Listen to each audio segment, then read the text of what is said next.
I guess, what was then Turkey Hill and Juntas. And I remember just the factories, the O'Brien property at the end of the street where the townhouses are now. And we used to rollerblade through there, play hockey all the time.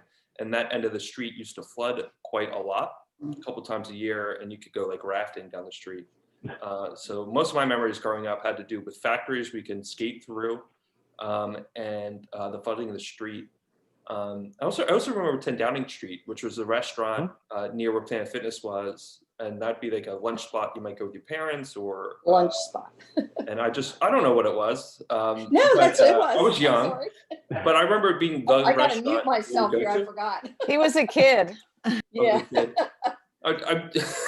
You guys probably remember a lot more than me. That's just, you know. I just remember it later in the day. That's all.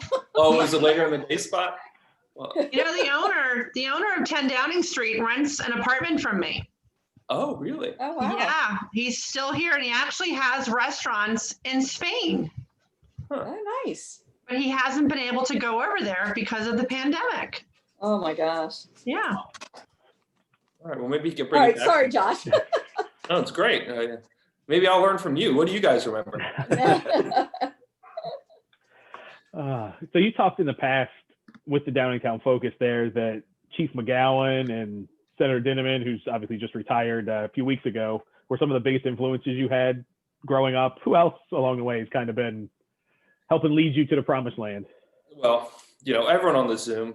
I think for me, I think what I've learned most recently, or I've taken advantage of the most, is just the culture of the town.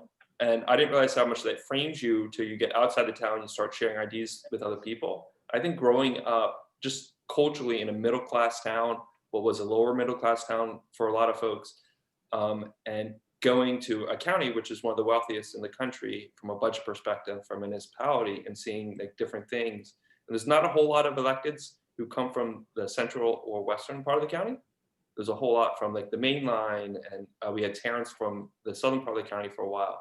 And I think it's, I feel like the voice of having someone I feel like my voice coming from a middle class town that is progressing step by step as a community, I've found that that's kind of like been my voice in county government. So I think just learning from the culture of the community, how people interact with each other, how we can solve problems maybe without the most expensive route, but with the most compromise.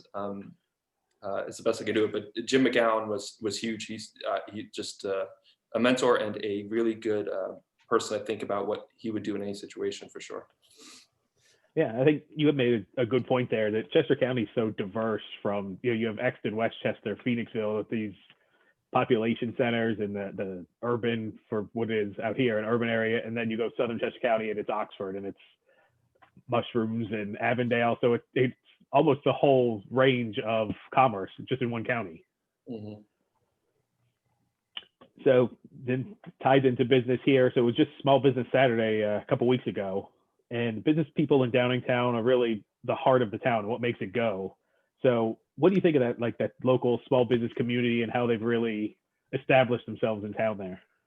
I think it's inspiring because you have folks who open up businesses in Downingtown who are doing it because they want to be part of an economic revival. Either they're from here, so they want to invest their money here and they believe in the community, or they know other businesses here and they have relationships here, they have a connection to the Chamber of Commerce and the good work this chamber is doing. And they're just like, you know, I'm going to try to find value in this community instead of going to some other places west of us and saying, maybe I can sell coffee at a more expensive, maybe I can sell IPAs at a higher price point. Maybe I can do these different things. And those spaces, those commercial spaces are available. But I think the businesses in Downingtown and this section of Chester County are committed to doing something special. And they're willing to maybe sacrifice money that they could be making more in other places because they love this community. And I think that's really special.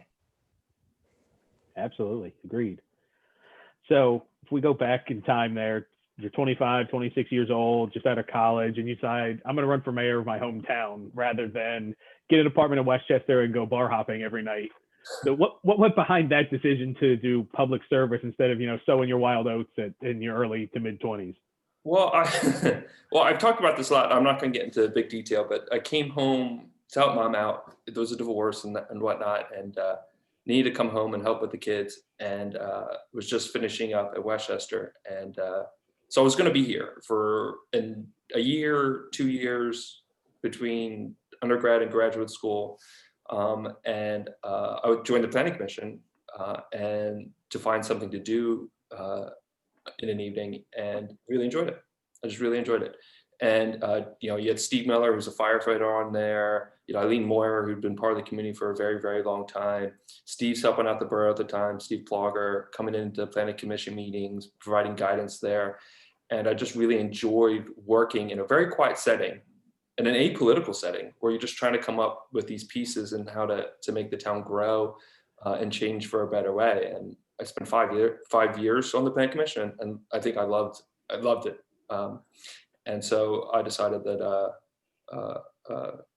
in a moment of naivety that I guess run for mayor. And I wanted to do something. I wasn't necessarily sure what, but I wanted to create momentum and kinetic energy and make things happen. Sure. So you've been very passionate about one of your platforms of domestic violence prevention. Was it hard to bring that to the forefront initially and talk about it openly in the public, and kind of what went into that? Did you have to have a conversation with your family beforehand? Yeah, you have to talk. For me, domestic violence is so difficult to talk about because it's somebody's experience, and there is always trauma there. And you don't want to make things worse by discussing an issue. And a lot of times you talk about domestic violence in the abstract. So I might talk about a story that is maybe close to somebody's, but won't create that action, that exact memory. For my family's experience, it was long enough in the past that my mother had talked about it publicly, or my family had talked about it publicly. We try not to share too much details about it, but knowing that people are going to be safe, we can talk about it, I think is very important. I think it shows a lot of courage. For me specifically, because people can't talk about it because of this trauma, I try to share what I can because this is happening all around us. There are people in our neighborhood who are affected by domestic violence or sexual violence, and they're not in a position to talk about it. And as I started to have these meetings and discuss them publicly in Downingtown and try to create some progress on it, just so many people contacted me. Folks in the borough, folks outside the borough, wanting to either share their stories privately or share that they were in a bad situation, they wanted help. I think it's something I'm glad we're providing an opportunity to just discuss it among this group of people, because I think it's important to bring awareness to, and I think awareness on this specific issue can create a lot of change, and hopefully the county could do some things to support survivors and to do some prevention. Absolutely. So on a lighter note, you had famously, or maybe infamously, about I guess 5 years ago now, had a Twitter battle, I will call it, with then presidential candidate Donald Trump, when he tweeted as he was going through town. He said, "Passing what was once a vibrant manufacturing area in Pennsylvania is so sad." So that got, obviously you were still mayor at the time, so that got your back up a little bit because it's your town. So were you surprised when you defended your town at the reaction you got, and kind of how it was front page? I think it was near the front page of the Inquirer. A couple of news stations picked it up. Were you kind of surprised at where that went? I think that a lot of things connected to the president create attention. What I realized at the time, the only thing I was surprised by necessarily was the death threats and the amount of people willing to say mean things about you so quickly. And hundreds of those, right? It just flooded at least my world for a couple of days, then went away to the next thing that's on social media. But we had what I saw at the time was Downingtown was at that moment, for that day or 2 days, a backdrop to an argument for someone running for office who was saying that they could do better than anybody has for this community and communities that get across the country. So I thought it was an opportunity to appropriately quit back and also talk about the town and what we're actually doing here. If we're going to be in the Inquirer because of this quip, let's spin it to some of the things this community is doing to support and grow. If a flashlight gets pointed on us, I'm going to take advantage of it. So in some ways, I think it's just, I don't like when policy pushes are precipitated by a negative act or an insult. But it's an opportunity to discuss about how communities like Downingtown deserve support. There's a lot of value towards revitalizing them. And in our situation, an opportunity to talk about how this community is working together in a apolitical way to make it better for everyone here. And I think we're doing a great job. So I think it was just an opportunity to highlight that. Yeah. So did that play into the redevelopment of that area with the Hankin Group and the train station, all that? Was that, I can't remember how far along that was in the development or the conversation leading into that, but it is that area that he happened to cite that is now, been knocked down and it's ready for development. I had lunch with them 6 months prior, and maybe September, and I think the tweet was in April. Got it. Or sometime around, it was in the primary, so it's March maybe. But we had a Steve, I'm trying to look at Steve Flogger's eyes, but we had lined up Hankin, and they were looking at the legal maneuvering of what it would take to get the group. And they had told us in the beginning of the year, in January, that they were coming in to buy it. And we essentially threw a party. We were so excited. And Steve and I and a bunch of folks went up to Harrisburg right the week after the tweet. And for a big meeting, the table was too big. There were too many people there. We all had 15 seconds to talk to pitch them on the train station project in Downingtown. It was my first time sitting next to Bob Hankin. I'd only worked with like his lawyer or things like that. And the Secretary of Transportation she goes, "Oh, I follow you on Twitter." I was like, "Oh no," because you don't want. But it ended up, we just talked about how we turned the flashlight right on the community, and all of us at that meeting did. And then there were 2 follow-ups before we could seal the deal. But I think we had Hankin interested beginning in September. They told us in January that they were going to try and buy the property. Nice, that's good. Good timing. So a couple of times you ran for state representative in Harrisburg and ultimately didn't end up winning those campaigns. But what did you learn from that experience that you were able to, at the beginning, just come back and be a better mayor, and then it would obviously catapult you to stuff later on? I learned that politics is a gritty endeavor. I ran for the state rep seat because I really wanted to help Coatesville and Downingtown. And I thought that I would be in a good position. I thought it'd be a good kind of like step. I've been working in Downingtown for a number of years, planning commission, grew up here. And I saw some of the things that we were doing here that might be helpful to Coatesville and the unique and valuable community that is there. But there are political winds that that are not interested in maybe my goodwill.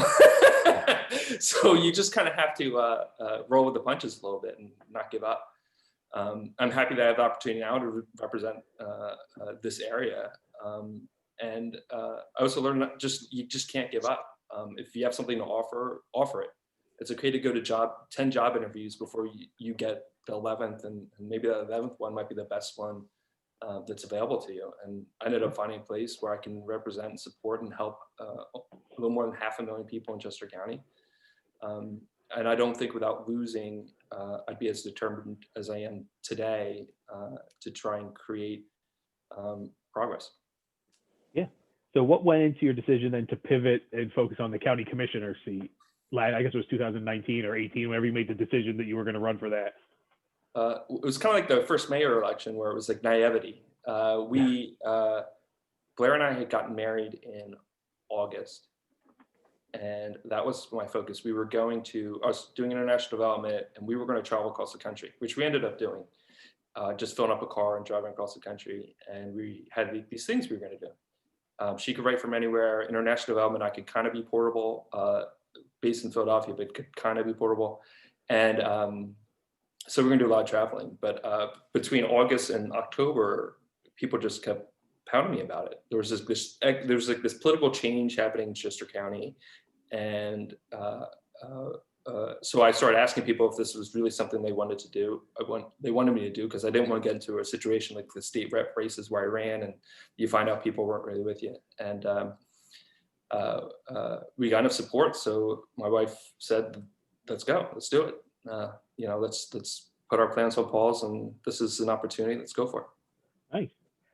So that campaign starts to progress, and then it's a different one because your local one, you're focused on Downingtown, Coatesville, Calhoun, in that area. Now it's Chester County. Now it's the whole county. It's, as you said, one of the wealthiest in the country. So what did you know? What was different about that campaign than the local? The local race, the Downingtown, Coatesville, Parksburg races was getting out and just knowing everyone. And I just pounded the pavement, talked to so many people, and that built a lot of momentum, I think, for the county commissioner's race, because so many people knew me in this area, in the Downingtown area, from Euclid to West Bradford, from Exton to Westchester to Coatesville and Parksburg. So I had a really good base, especially going into the primary, which I think was probably the tougher race coming into it. And just every day we just kind of built momentum, and we had a lot of young volunteers helping us, high school students from the area who were doing things. My wife was running the campaign, just did a tremendous job. And when we won the primary out of 4 people, I think some people were surprised, and it was kind of special because it was just our little team. My wife's running the campaign. We didn't spend a lot of money. We relied on our support and our social media following and our friends, and sending thank you cards and saying and making thank you phone calls, and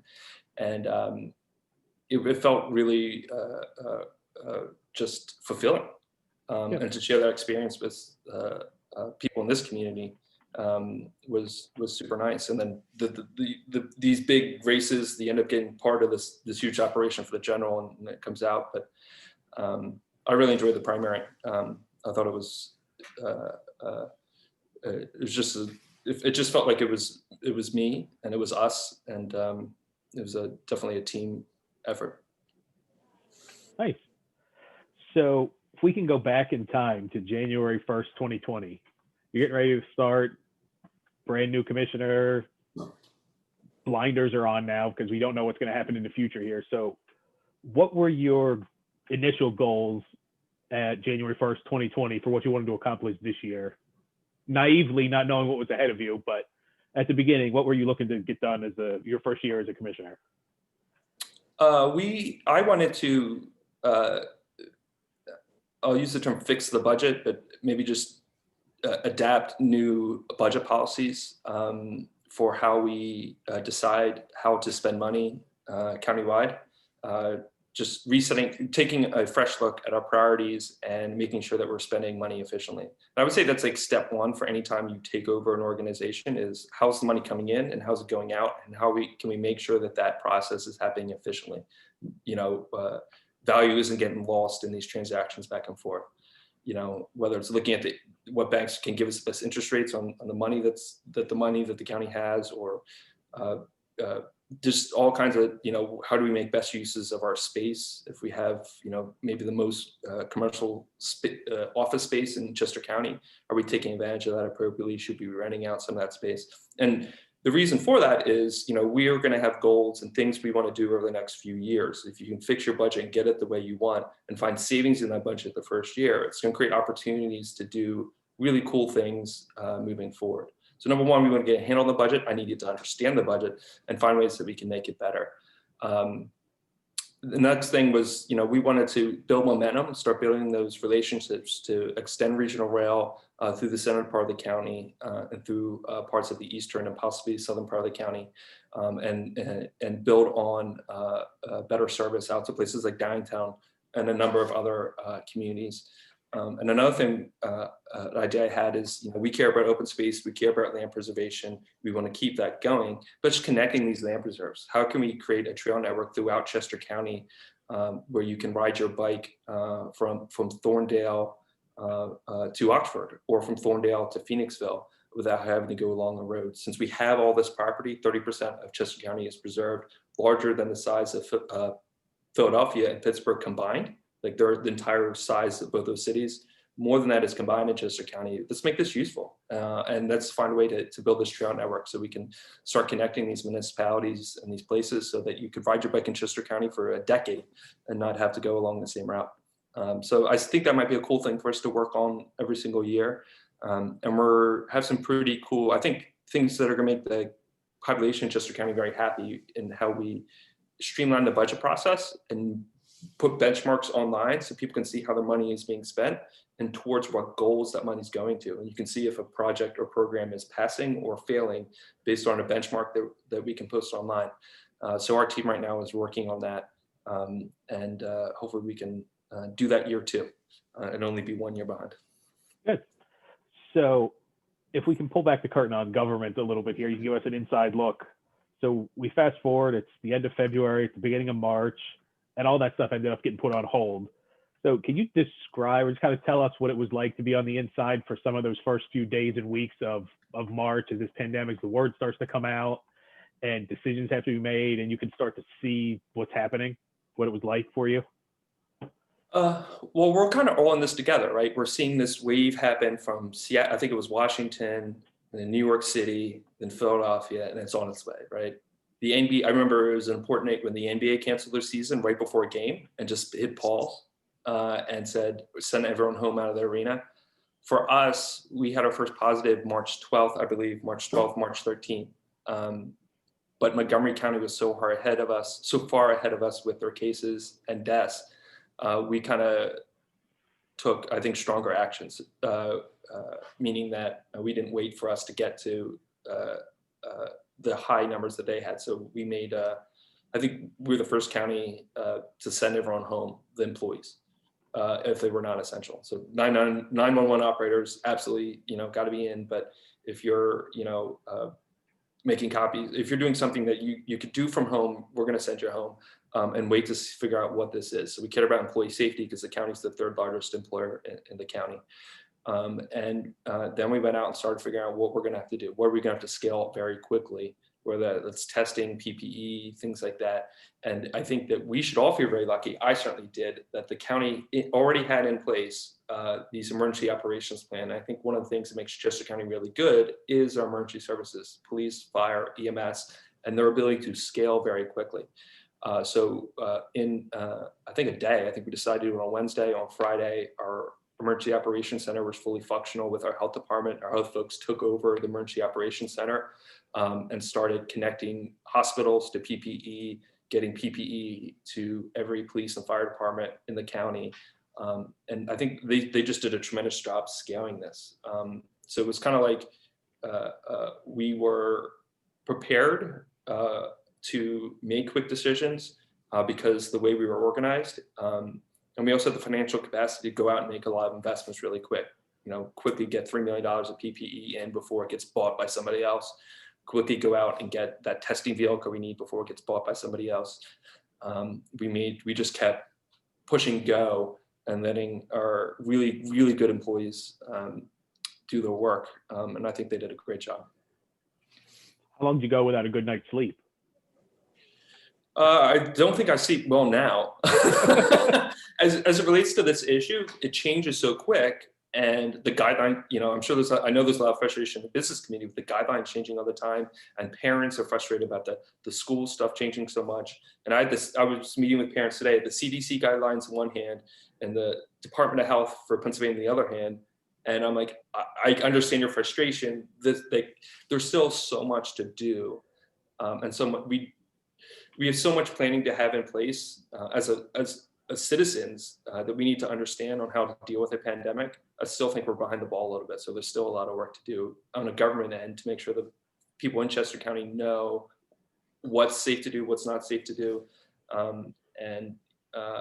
think we have a lot of work to do with schools and support them in opening. And so even today, I think we had someone my age pass away last week here in Downingtown. There's still a lot of sleepless nights, and these people, their families, and it's we're doing our best, and we just gotta keep going. Sure. Do you see yourself now and all the other local officials from Pennsylvania through all the states of now having to almost set the playbook for the next time? Because it will happen again at some point. Hopefully it's for our grandchildren, and we're decades away from this, but it's almost like we're all setting the playbook going forward of here's what you should do and what you shouldn't do for this type of situation. Because nobody expected it. It's been almost 100 years since it's happened. And now we're all just kind of trying to adapt. I think 100 years ago, people don't remember, right? There's no like, if this happened 10 years from now, we get off maybe 6 months ahead of where we were. People would understand what wearing a mask meant. People would understand, sanitizing procedures. There'll be companies doing that work. But we have more companies doing that work rather. Now, we don't have that in recent memory. So it kind of feels like in some ways, we're kind of starting from scratch. So I think, there's a lot to learn from this experience, and a lot of things could have gone better. But I think in Chester County, we've done pretty well. Most of the time during this pandemic, we've had better numbers, per capita numbers in positivity rate, and deaths than Lancaster County, a county you would think because of their geography would be doing better than us. Maybe 40% of the time, 50% of the time, our numbers have been better than theirs during this pandemic.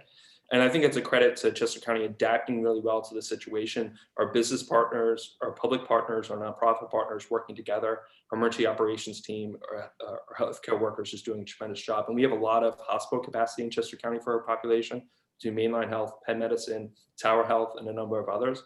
We really haven't been in any real danger of being out of hospital beds like some other areas of the world and other areas of the country or the region. So I think we should all feel blessed that we did a really good job. And next time I know that we'll be able to do even better. Sure. I think as difficult as it's been, I think that if this would have happened 15 or 20 years ago, it could have been crippling because we didn't have the technology infrastructure to have Zoom meetings and people could work remotely and do all that with this communication. So as weird as it sounds, it almost happened at a good time where people are able to adapt and adjust, like yourself. You can still go into the office, you can meet with people through Zoom, you can have your employees still work. Some of these people, restaurants can do takeout and online ordering and all that. I think helped keep some people moving forward when 15 or 20 years ago, it could have been disastrous. Yeah, you could just imagine how big your beard would be if you didn't have to get on Zooms and stuff. That's true. That's true. So one of the unique things that came out of this was that Delaware County did not have a health department. And so they reached out, I guess, or you guys reached out to them and set up a partnership to say, look, you guys need some help. We're able to help you. How did that come about? And if you talk a little bit about that unique partnership.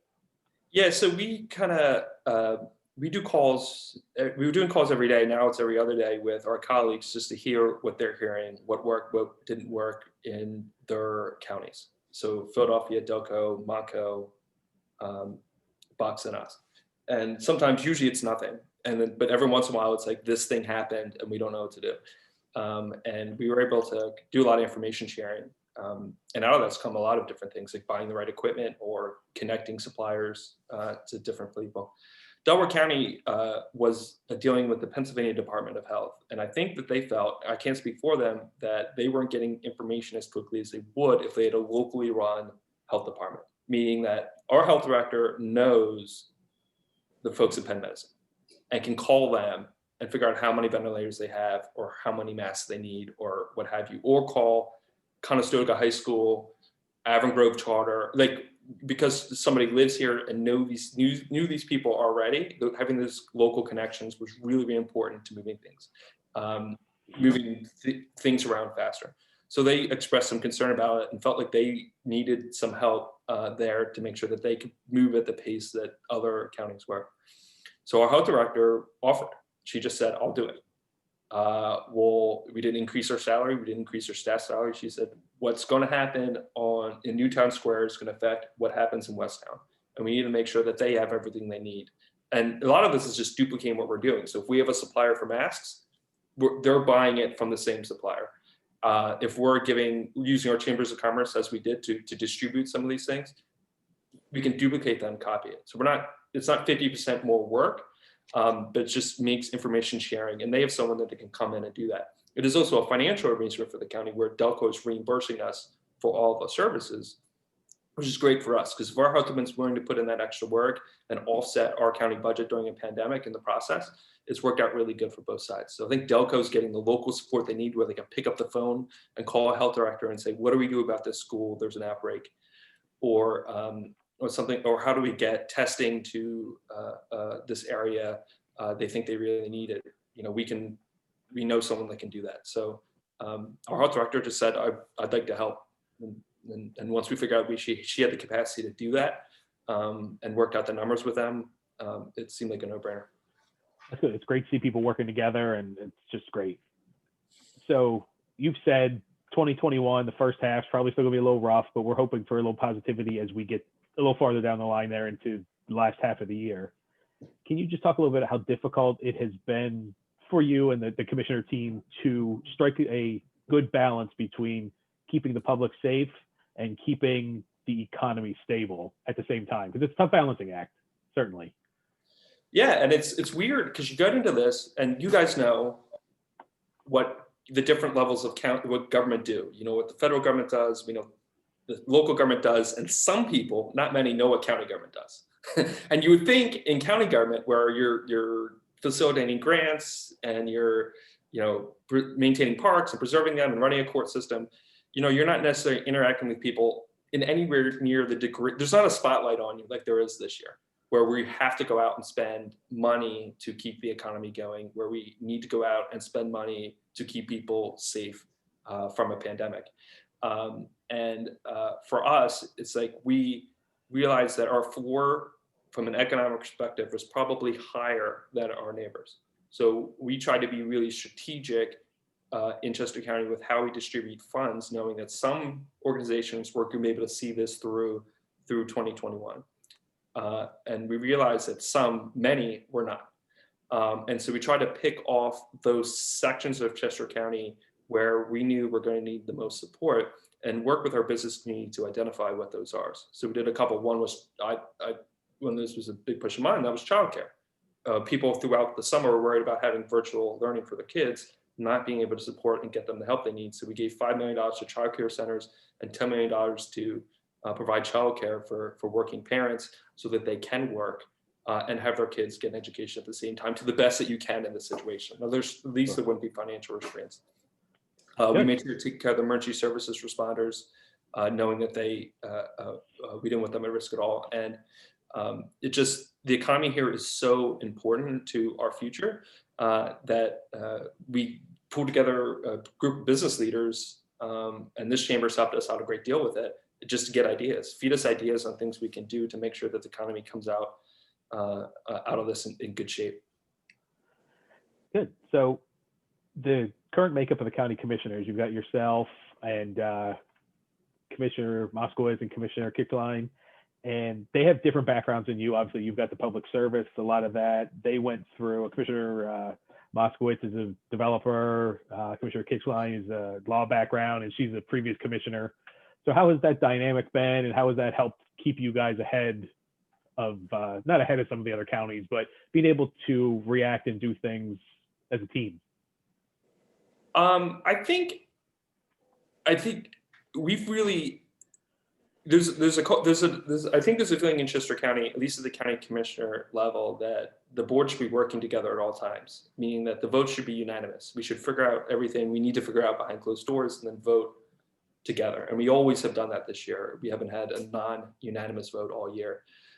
Michelle brings a tremendous amount of legal perspective, but she also brings 5 years of helping to run county government and knows all the people in county government right now, which has been very valuable. Marion's ability to make strong business decisions quickly that involves large numbers has been, again, extraordinarily valuable. She can do math in her head as quick as anyone I've met. I think that we are thinking through what we can do as a team kind of every day. And I think my perspective has really been, like, as I mentioned earlier, coming and living in a middle-class town and saying, this is what people are worried about here and in places like downtown. And these are the things that maybe people feel okay with. And maybe there's a way we could spend our dollars smarter. I worked in international development before this gig, and that is not as applicable as you might think towards a county government, where I was working on a project in Mozambique from Philadelphia on early grade reading. But for us, my experience in downtown and as mayor here and just living here have been incredibly valuable to trying to find ways that we can best utilize municipal dollars, county dollars, to help people. You had talked a second ago about the setting up an advisory committee of local businesses to kind of help get some feedback, help to get the word out, but get some feedback about what's truly happening out there in the community. What went into the decision to do that, and what was the response that you got out of it? Well, you end up calling a lot of people and asking them for advice, and then eventually you decide you got to formalize this and stop bugging people all the time. So what we, for us is like we wanted to, we needed everyone on the same page, and so having someone from the restaurant sector being able to speak with intelligence about what that experience is and how we could spend those dollars wisely, health sector among others. It just seemed like the right thing to do. And we have such a vibrant and active business community. We wanted to take advantage of their expertise.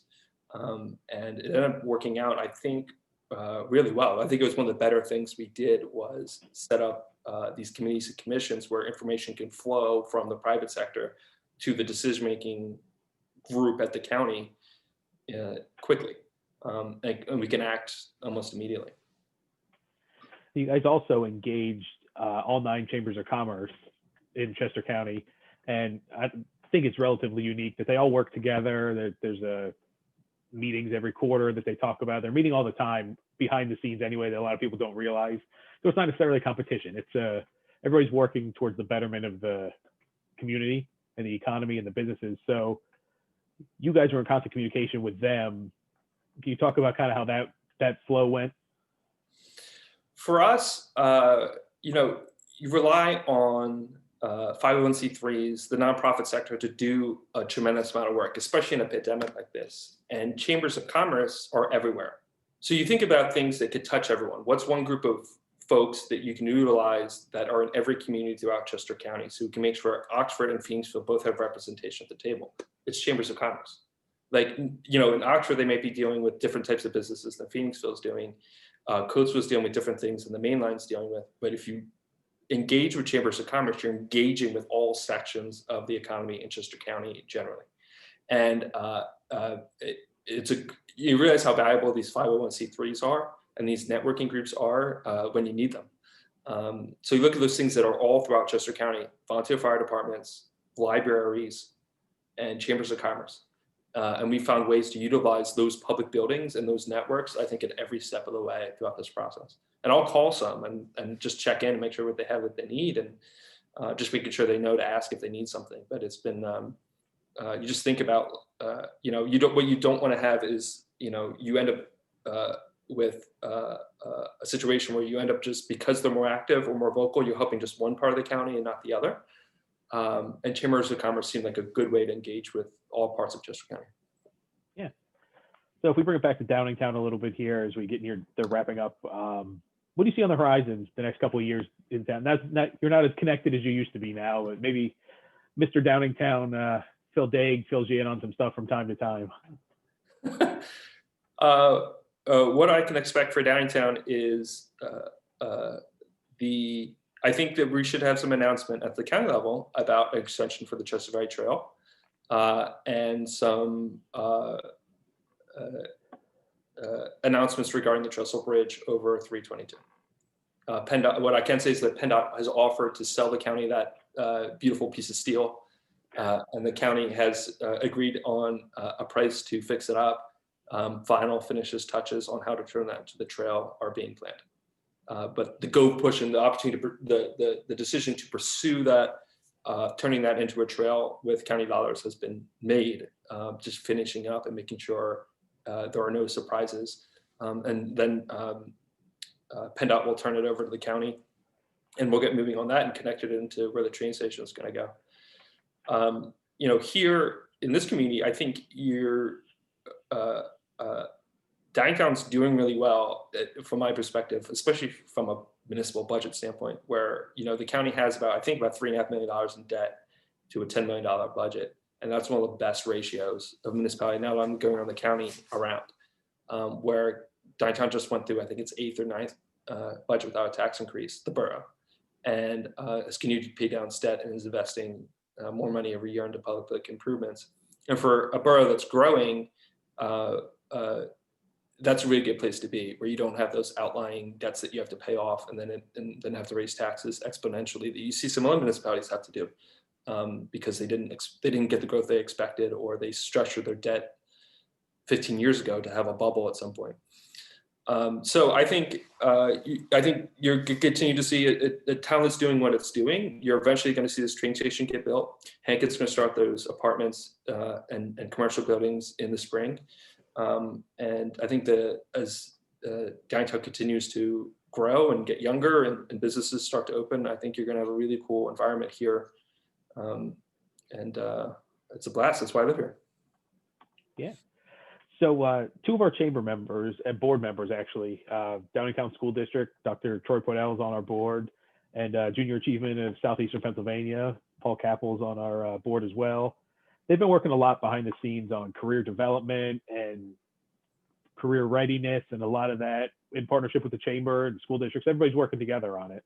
You and I are both Downingtown graduates, as are probably a lot of the people on this phone call or on the Zoom call. And the county has a lot of really good school districts from top to bottom, some of the best in the state. And so you went to Downingtown. What do you think about that experience, the education there, and about the local schools being a feeder pipeline to keeping all of these jobs in Chester County with Chester County residents? I find a lot of value in it. My wife went to private school in Philadelphia, and when she moved here, she was surprised by the noise that she would hear on the weekends. And she'd ask me, "What's that?" So that's the marching band at the football game. She goes, "There's a football team?" And so we walked down to the stadium, and she's like, and she saw all the theatrics, and she's like, "We didn't have a football team. What's this?" And then she started learning how great the schools are here. And she's like, "Wait, you don't private schools? We wouldn't necessarily have to send their kids to private schools. They can walk down to Beaver Creek or East Ward or walk down to the high school or the STEM Academy." And I think I didn't realize how special it was to have a lot of faith in the school system until here. And in Downingtown specifically, since I guess I'll toot the horn of the chamber, is that, we have archdiocese schools here. We have these great public schools here. We have the CCIU, the Brandywine campus here. And you can really pick some of these great academic opportunities if you live in the Downingtown, East County area. And it's important. It's been very important to securing economic development for this community. Well, just to go back to the Hankin Group for a moment, if you ask them what they did, they would say, we do really good development projects that people live in long-term in and around the Downingtown School District. Like this is our area. We have a little circle around it. We look for opportunities to buy and do stuff in this area. And the school district is the main selling point for community investors like that. It's great, and to live here, and for my wife to love it, I think it's really cool, and I think it's a great selling point for businesses that we want to come in here. There was one we were talking with. This is a township thing. We early on in the pandemic, or right before it, we met with a company that wanted to put a few hundred, maybe 1,000 employees in Chester County. It was contract related. They were touring around New Jersey, New York, Pennsylvania, and Delaware. And we didn't know how serious they were, but we go, make our pitch. We got our, ties on and all that. And I'm talking with the guy for my few minutes, and he's like, "Yeah, I actually really love Chester County. I used to live here for 3 years." I was like, "Where'd you live?" He goes, "Cowan Township, Thorndale." I was like, "Did you like it?" He goes, "We loved it."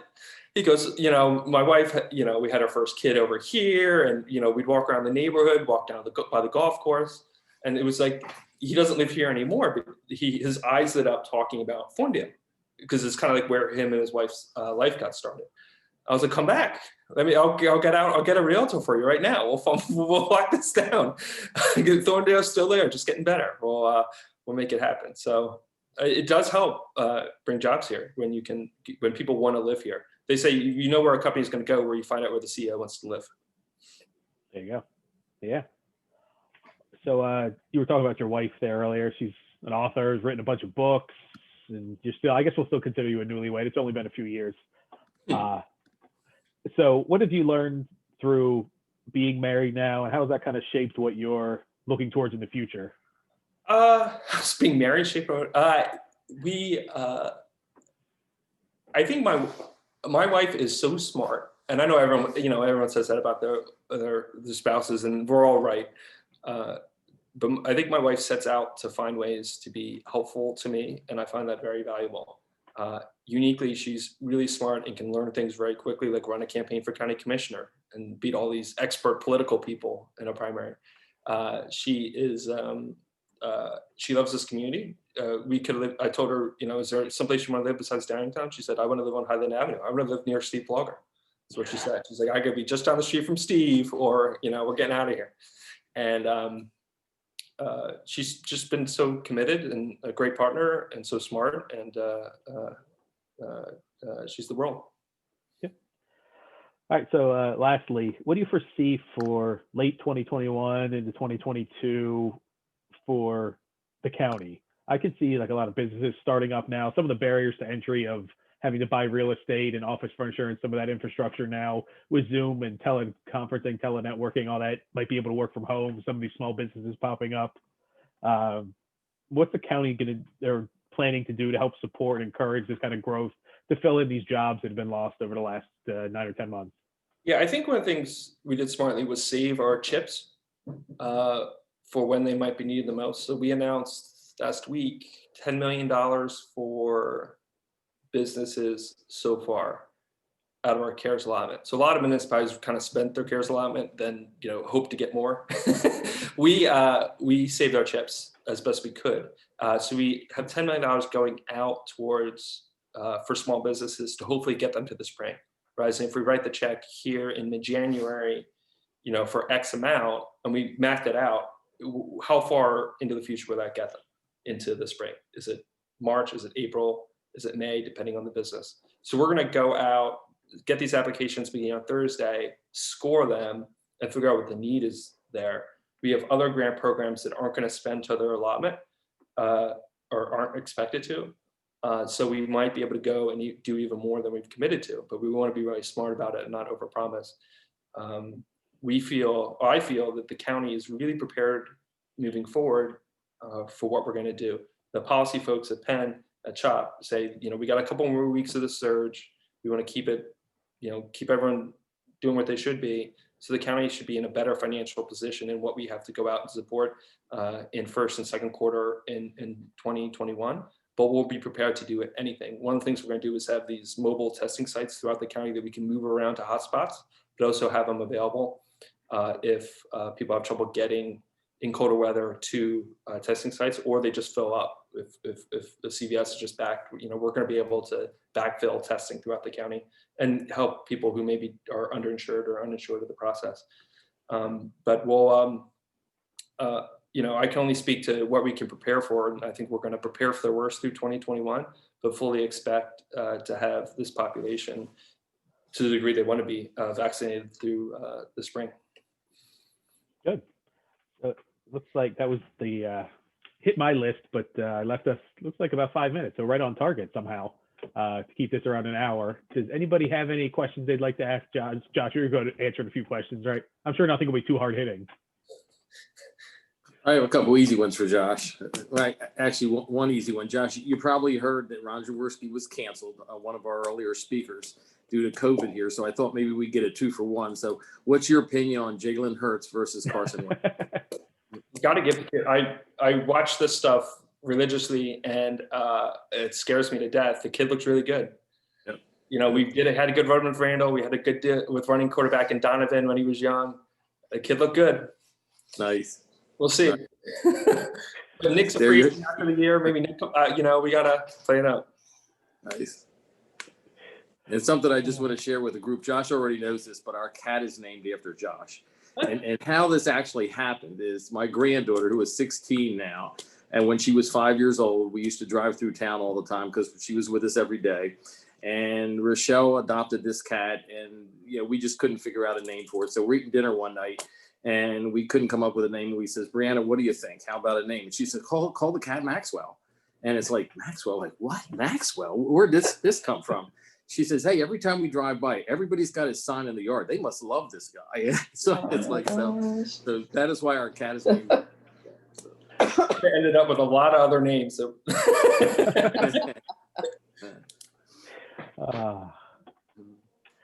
Anybody have any questions? I have a question. What do you think, I wonder with all this going on and everybody working from home, I wonder if that's going to affect offices, right? Like, are people going to be in offices like they used to be, and what's going to happen? I'm just wondering your opinion on that. For us, at least for me, I don't have the feet under me to know what the broader office space sector is going to be doing throughout Chester County. But the county owns a lot of office space, and we're really testing out to see how much of that we need. Do we need to have X square foot here to do? Does a social worker who's on the road 30 hours a week need to have an office for 40 hours a week? Maybe there's some shared space scenarios we can do, and people have phones and apps, and we can make sure people are working and the whole bit. So I know that we're looking at that from a budget perspective on maybe possible ways to save money and kind of coalesce some of our resources and office spaces. Well, I don't know. I think I think it's an opportunity to look at. I still think people want to get out of the house. And some people do like putting on a tie and going to work. And there's something to American culture and being proud of that, and not just going down to the basement and opening up a computer. So I think there's definitely going to be a market for office space. I just think it might change a little bit. Yeah, definitely. Since I have a Thank little bit you. of real estate background there, Carol, I can tell you what we've seen is there is a lot of empty space right now. I don't imagine a lot of people are going back in, and certainly not in a hurry. And as it starts to move, I think you'll see some of it convert to medical's really taken off. Like I've heard there's talk of the Exton Mall turning into a assisted like senior living, retirement, medical whole hub there. So some of the retail and office will go towards the medical end. And it's a banker told me a few years ago, and their bank's not on here, so I won't advertise for them. She said they did a survey of their customers because they were trying to decide should they build branches and what size and all that. And the customers all said, young and old, said, we want somewhere to go to do our first transaction. If I'm doing my first mortgage, my first CD, my first account, something, I don't want to just do it all online. I want to go sit with somebody, do something. Then I don't need you anymore. I'm done after that. I'm going online. I'm doing everything electronic. But they still wanted to have a place to go to feel comfortable that I've got a face-to-face interaction. And this was pre-COVID and all that. And I think there's still going to be a portion of that is let's sit down and have a meeting. Let's sit down face-to-face and converse. So I think there will still be some of it. It will certainly be less. I think it'll change. You might even find some of these companies sharing office space together and say, we have all this space. You can use half of it. We'll use half of it. Let's split everything because we're only here half the time. You're only here half the time. And a lot of that commuting. So it'll definitely change, but it's also going to depend on where you are in the region. Philadelphia is going to be different than Chester County. It's going to be different than Lancaster and Montgomery County. But yeah, it's going to be an evolving one that's probably, so a lot of the real estate was okay through all this because everyone's paid their rents and some of that. So it'll lag a little bit behind, I think, the impacts of some of it. As these leases start to come due, people are going to say, well, I don't need 50,000 square feet now. I just need 20. And is it moving? Is it reducing the space they have? So it'll put the landlords and the real estate owners in a little bit of a crunch here in the coming couple of years. It's a good question. I think that people really kind of, were able to function from home and do a great job. Yes, and that's why I really think this is going to, in 6 months to 12 months, give us a real boom of entrepreneurs that come in and say, I can start this business and I can do it from my house and be successful, and I don't have to go rent office space at $5,000 a month and buy office furniture, which if you've ever bought office furniture, just because it says office in front of it, it's 10 times more expensive than a chair you want to buy at your house. So all of these, I call it barriers to entry. All those barriers, or not all of them, but some of them are going to be reduced down now that these startups can say, okay, I'm doing it from my home. I can dress it. I can get the backgrounds and do all that stuff and look like it's a presentable place. And it'll also lead to some of these work sharing spaces that say, okay, it's time for a meeting. Let's go to these shared office locations and have my meeting and pay by the hour or whatever they do. So I see an opportunity for a lot of entrepreneurs and small business to start up and fill the void from where this all has, from the stuff has gone away in the last 10 months. I think there's an opportunity for those young kids coming out of school, coming out of college, and those who were displaced through all this to have an avenue towards something successful that they want to do now. I think that's all. You're all sick of hearing from me for an hour. Hey, well, for the last 4 years and this hour here. So step out of here. Josh, thank you. I appreciate it. I know we've had to pivot off of our 10 months or 12 months ago plan of talking all about Downingtown and history, but I appreciate you pulling back the curtain on some of the behind the scenes government stuff. I know it's been a tough first year, but I appreciate everything that you guys, yourself, Commissioner Kickline, Commissioner Moskowitz have put in the time, the effort. It's ironic saying it's sitting here in Montgomery County, but everybody certainly appreciates what you guys have done and have set the bar high for the other local counties, and we appreciate it. So thank you. Thank you. You guys rock. Nice. Be with some friends. Steve, Okay. Patty, you want to wrap us up? Yep. Thank everybody for being here. I think a couple of the things that Josh pointed out were partnerships, number one. Number two, the networking. So I think that it is pointing out the importance and the impact that the chamber can make. So there's a few of us on here tonight. Maybe we can pass along to everybody. This is going to be, this was recorded and will be available for everybody to see, but it's nice to get the recognition, Josh, for, the impact that the chamber actually can make. Everybody working together, the partnerships. I'll just throw out some of our sponsors as I try to do with each and every event that we have. We have our newest sponsor, which was D'Ambrosio, Brandywine Hospital, Tower Health. I have to cheat, so I'm looking over here, the Wright Agency, Franklin Mint Credit Union, Citadel Credit Union, and Voluki Fisher Attorneys at Law. So those partnerships, along with every business and organization, small business and company that is part of the chamber, is very important. And we need every one of us to participate and learn from and reach out to and network with each time. So I thank you all for doing that. And that's pretty much all I have. Hey, while everyone's here, Patty, if I could just add one thing. Sure. Sure. So again, everyone, thank you tonight for joining us. Josh, Commissioner Maxwell, thank you. And Josh did mention about the support of Chambers of Commerce, and our chamber was a recipient of approximately a $20,000 chamber support grant from the county commissioners.